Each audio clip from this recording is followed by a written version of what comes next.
ಪ್ರಿಯ ವೀಕ್ಷಕರಿಗೆಲ್ಲ ನನ್ನ ಆತ್ಮೀಯ ನಮಸ್ಕಾರಗಳು. ಪಾಸಿಟಿವ್ ಲೈಫ್ ನಾಲೆಡ್ಜ್ 333 ಚಾನೆಲ್ಗೆ ನಿಮ್ಮೆಲ್ಲರಿಗೂ ಹಾರ್ದಿಕ ಸ್ವಾಗತ. ಈ ವಿಡಿಯೋದಲ್ಲಿ ಬಳಸಲಾಗಿರುವ ಎಐ ವಿಜುವಲ್ಸ್ ಮತ್ತು ಚಿತ್ರಗಳು ಕೇವಲ ಉಲ್ಲೇಖಕ್ಕಾಗಿ ಮಾತ್ರ. ಈ ವಿಡಿಯೋವನ್ನು ಸಂಪೂರ್ಣವಾಗಿ ಕೊನೆಯವರೆಗೂ ವೀಕ್ಷಿಸಿ. ಧನ್ಯವಾದಗಳು. ನಮ್ಮ ಭಾವನೆಗಳು ನಿಜವಾಗ್ಲೂ ಎಲ್ಲಿಂದ ಬರುತ್ತೆ ಅಂತ ಯಾವತ್ತಾದ್ರೂ ಯೋಚನೆ ಮಾಡಿದಿರಾ? ಅಂಚೆಗೆ ಹೋಗದ ಪತ್ರ ಅನ್ನೋ ಪುಸ್ತಕದಲ್ಲಿರುವ ಒಂದು ಅದ್ಭುತವಾದ ಒಳನೋಟವನ್ನ ಇಟ್ಕೊಂಡು ನಮ್ಮ ಭಾವನೆಗಳ ಜಗತ್ತನ್ನೇ ಬದಲಿಸಬಲ್ಲ ಒಂದು ಶಕ್ತಿಶಾಲಿ ಐಡಿಯಾ ಬಗ್ಗೆ ಇವತ್ತು ಮಾತಾಡೋಣ. ಸರಿ, ಹಾಗಾದ್ರೆ ಶುರು ಮಾಡೋಣ. ನಮ್ಮ ಭಾವನಾತ್ಮಕ ಜೀವನನ ಬಗ್ಗೆ ಒಂದು ಮೂಲಭೂತ ಪ್ರಶ್ನೆಯನ್ನ ಕೇಳ್ತಾ ಈ ವಿಶ್ಲೇಷಣೆಯನ್ನ ಶುರು ಮಾಡೋಣ. ಈ ಕೋಪ, ಅಸೂಯೆ, ಭಯ, ಈ ತರಹದ ನೆಗೆಟಿವ್ ಫೀಲಿಂಗ್ಸ್ ಇದೆಯಲ್ಲ, ಇವೆಲ್ಲ ಎಲ್ಲಿಂದ ಬರುತ್ತೆ? ನಮ್ಮ ಸುತ್ತಮುತ್ತ ಇರೋ ಜನರಿಂದನಾ ಅಥವಾ ನಾವು ಎದುರಿಸೋ ಸಂದರ್ಭಗಳಿಂದನಾ? ಒಂದು ಕ್ಷಣ ಯೋಚನೆ ಮಾಡಿ, ಯಾಕಂದ್ರೆ ಇದರ ನಿಜವಾದ ಮೂಲ ಬೇರೆನೇ ಇದೆ. ಇಲ್ಲಿ ನೋಡಿ, ಒಂದು ಅದ್ಭುತವಾದ ದೃಷ್ಟಿಕೋನ ಇದೆ.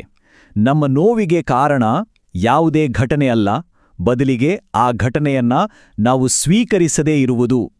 ಅಂದ್ರೆ ನಮ್ಮ ಮನಸ್ಸಿನಲ್ಲೇ ಅದಕ್ಕೆ ಒಂದು ಪ್ರತಿರೋಧ ತೋರಿಸ್ತೀವಲ್ಲ, ಆ ತಿರಸ್ಕಾರವೇ ನಮ್ಮೆಲ್ಲಾ ಸಂಕಟಕ್ಕೆ ಮೂಲ ಕಾರಣ. ಹಾಗಾದ್ರೆ ಈ ಅಂಗೀಕಾರ ಅಥವಾ ಸ್ವೀಕಾರ ಅನ್ನೋ ಸ್ವಿಚ್ ಹೇಗೆ ಕೆಲಸ ಮಾಡುತ್ತೆ? ಬನ್ನಿ, ನಮಗೆಲ್ಲರಿಗೂ ಕಾಮನ್ ಆಗಿ ಬರುವ 5 ನಕಾರಾತ್ಮಕ ಭಾವನೆಗಳನ್ನ ತಗೊಂಡು ಈ ಒಂದೇ ಒಂದು ಸ್ವಿಚ್ ಅವುಗಳನ್ನ ಹೇಗೆ ಸಕಾರಾತ್ಮಕ ಶಕ್ತಿಯಾಗಿ ಬದಲಾಯಿಸುತ್ತೆ ಅಂತ ನೋಡೋಣ. ಮೊದಲು ಕೋಪವನ್ನೇ ತೆಗೆದುಕೊಳ್ಳೋಣ. ಸಾಮಾನ್ಯವಾಗೇನಾಗತ್ತೆ? ಬೇರೆಯವರು ನಾವು ಅಂದ್ಕೊಂಡ ಹಾಗೆ ನಡ್ಕೊಂಡಿಲ್ಲ ಅಂದಾಗ ನಮಗೆ ಸಿಟ್ಟು ಬರುತ್ತೆ. ಆದರೆ ನಿಜವಾದ ಕಾರಣ ಅವರ ನಡವಳಿಕೆ ಅಲ್ಲ, ಆ ವಾಸ್ತವವನ್ನ ನಾವು ಒಪ್ಕೊಳ್ಳೋಕೆ ನಿರಾಕರಿಸೋದು. ಈಗಾಗ್ಬಾರ್ದಿತ್ತು ಅನ್ನೋ ನಮ್ದೇ ಹಠವೇ ಕೋಪ. ಆದರೆ ಒಂದು ಕ್ಷಣ, ಸರಿ ಹೀಗಾಣಿದೆ, ಇದರಿಂದ ನಾನೇನು ಕಲಿಬೋದು ಅಂತ ಆ ಕ್ಷಣವನ್ನ ಒಪ್ಕೊಂಡ್ಬಿಟ್ರೆ ಅದೇ ಕೋಪ ತಾಳ್ಮೆಯಾಗಿ ಬದಲಾಗತ್ತೆ. ಈಗ ಅಸೂಯೆ ಬಗ್ಗೆ ನೋಡೋಣ. ಬೇರೆಯವರ ಯಶಸ್ಸನ್ನ ನೋಡಿದಾಗ ನನಗೆ ಯಾಕಿದು ಸಿಗ್ಲಿಲ್ಲ ಅನ್ನೋ ತಿರಸ್ಕಾರನ ಭಾವನೆ ಬಂದ್ರೆ ಅದು ಅಸೂಯೆ.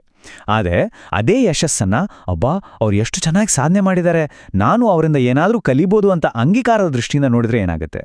ಅದೇ ವಿನಾಶಕಾರಿ ಅಸೂಯೆ ಒಂದು ರಚನಾತ್ಮಕ ಸ್ಫೂರ್ತಿಯಾಗಿ ಬದಲಾಗುತ್ತೆ. ಭಯದ ಬಗ್ಗೆ ಯೋಚನೆ ಮಾಡಿ. ಭಯಕ್ಕೆ ನಿಜವಾದ ಕಾರಣ ಅನಿಶ್ಚಿತತೆ ಅಲ್ಲ. ಜೀವನ ಅಂದ್ರೇನೆ ಅನಿಶ್ಚಿತ ಅನ್ನೋ ಸತ್ಯವನ್ನ ಒಪ್ಪಿಕೊಳ್ಳೋಕೆ ನಾವು ನಿರಾಕರಿಸೋದು. ಮುಂದೆ ಏನಾಗುತ್ತೋ ಅಂತ ಪ್ರತಿರೋಧ ತೋರಿಸಿದ್ರೆ ಭಯ ಹುಟ್ಟುತ್ತೆ. ಆದರೆ ಏನೇ ಬರ್ಲಿ ನಾನು ಎದುರಿಸಬಲ್ಲೆ ಅಂತ ಒಪ್ಕೊಳ್ಳೋ ಮನೋಭಾವ ಬೆಳೆಸ್ಕೊಂಡ್ರೆ ಅದೇ ಭಯ ಧೈರ್ಯವಾಗಿ ಬದಲಾಗುತ್ತೆ. ದ್ವೇಷದ ಭಾರದಿಂದ ಹೊರಗೆ ಬರೋದು ಹೇಗೆ? ಇಲ್ಲೂ ಕೂಡ ಅಂಗೀಕಾರವೇ ಮುಖ್ಯ. ಯಾರಾದರೂ ನಮಗೆ ನೋವು ಮಾಡಿದಾಗ ಅವರು ಹಾಗೆ ಮಾಡಬಾರ್ದಿತ್ತು ಅಂತ ಆ ಘಟನೆಯನ್ನ ತಿರಸ್ಕಾರ ಮಾಡ್ತಾನೆ ಇದ್ರೆ ದ್ವೇಷ ಬೆಳೆಯುತ್ತೆ.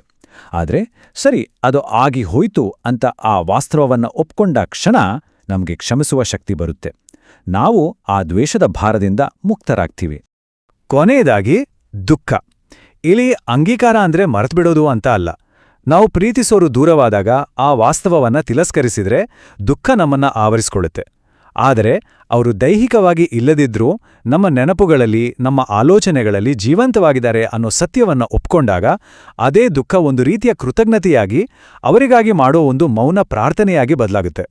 ಈ ಎಲ್ಲ ಉದಾಹರಣೆಗಳನ್ನ ಒಟ್ಟಿಗೆ ಸೇರಿಸಿದ್ರೆ ನಮ್ಗೆ ಒಂದು ಸರಳ ಆದರೆ ತುಂಬಾನೇ ಶಕ್ತಿಶಾಲಿ ಸೂತ್ರ ಸಿಗುತ್ತೆ. ನಮ್ಮ ಎಲ್ಲ ಭಾವನೆಗಳ ಹಿಂದೆ ಕೆಲಸ ಮಾಡುವ ಒಂದು ಸಮೀಕರಣ ಅದು. ಅದನ್ನೇ ನಾವು ಭಾವನಾತ್ಮಕ ಸಮೀಕರಣ ಅಂತ ಕರಿಬೋದು. ಇದು ನಮ್ಮ ಭಾವನೆಗಳು ಹೇಗೆ ಹುಟ್ಕೊಳ್ಳುತ್ತೆ ಅನ್ನೋದನ್ನು ವಿವರಿಸೋ ಒಂದು ಸಿಂಪಲ್ ಫಾರ್ಮುಲಾ. ನೋಡಿ, ಯಾವುದೇ ಒಂದು ಘಟನೆ ಜೊತೆಗೆ ನಮ್ಮ ತಿರಸ್ಕಾರ ಸೇರಿದ್ರೆ ಅದರ ಫಲಿತಾಂಶ ಯಾವಾಗ್ಲೂ ಒಂದು ನಕಾರಾತ್ಮಕ ಭಾವನೆಯೇ ಆಗಿರುತ್ತೆ.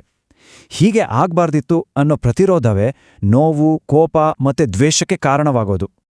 ಆದರೆ ಅದೇ ಘಟನೆಯ ಜೊತೆಗೆ ನಾವು ಅಂಗೀಕಾರವನ್ನ ಸೇರಿಸಿದ್ರೆ ರಿಸಲ್ಟ್ ಸಂಪೂರ್ಣವಾಗಿ ಬದಲಾಗುತ್ತೆ. ಅದು ತಾಳ್ಮೆ, ಸ್ಫೂರ್ತಿ ಮತ್ತೆ ಧೈರ್ಯದಂತಹ ಸಕಾರಾತ್ಮಕ ಭಾವನೆಗಳಿಗೆ ದಾರಿ ಮಾಡಿಕೊಡುತ್ತೆ. ಹಾಗಾದ್ರೆ ಇದೆಲ್ಲದರ ಕೊನೆಯ ಮಾತು ಏನು?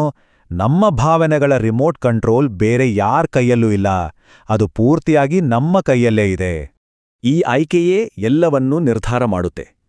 ನಮ್ಮ ಭಾವನೆಗಳಿಗೆ ಹೊರಗಿನ ಪ್ರಪಂಚ ಕಾರಣ ಅಲ್ಲ, ಅದಕ್ಕೆ ನಾವು ತೋರಿಸೋ ನಮ್ಮೊಳಗಿನ ಪ್ರತಿಕ್ರಿಯೆಯೇ ಕಾರಣ.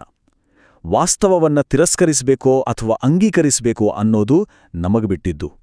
ಅಂಗೀಕಾರ ನಮ್ಮನ್ನ ಬೆಳೆಸಿದ್ರೆ ತಿರಸ್ಕಾರ ನಮ್ಮನ್ನ ಬಂಧನದಲ್ಲಿಡುತ್ತೆ. ಹಾಗಾಗಿ ಈ ಇಡೀ ವಿಶ್ಲೇಷಣೆ ಮುಗಿದ ಮೇಲೆ ನಾವೆಲ್ಲರೂ ನಮ್ಮನ್ನೇ ನಾವು ಕೇಳ್ಕೊಳ್ಬೇಕಾದ ಒಂದು ಪ್ರಶ್ನೆ ಇದೆ. ಪ್ರಸ್ತುತ ನಮ್ಮ ಭಾವನಾತ್ಮಕ ಜಗತ್ತನ್ನ ಯಾವ ಪ್ರತಿರೋಧ ರೂಪಿಸುತ್ತಿದೆ? ಯಾವ ವ್ಯಕ್ತಿ ಅಥವಾ ಯಾವ ಪರಿಸ್ಥಿತಿಯನ್ನ ಇದು ಹೀಗಿರಬಾರದಿತ್ತು ಅಂತ ನಾವು ಇವತ್ತಿಗೂ ಗಟ್ಟಿಯಾಗಿ ಹಿಡಿದುಕೊಂಡಿದ್ದೇವೆ? ಒಮ್ಮೆ ಯೋಚಿಸಿ ನೋಡಿ.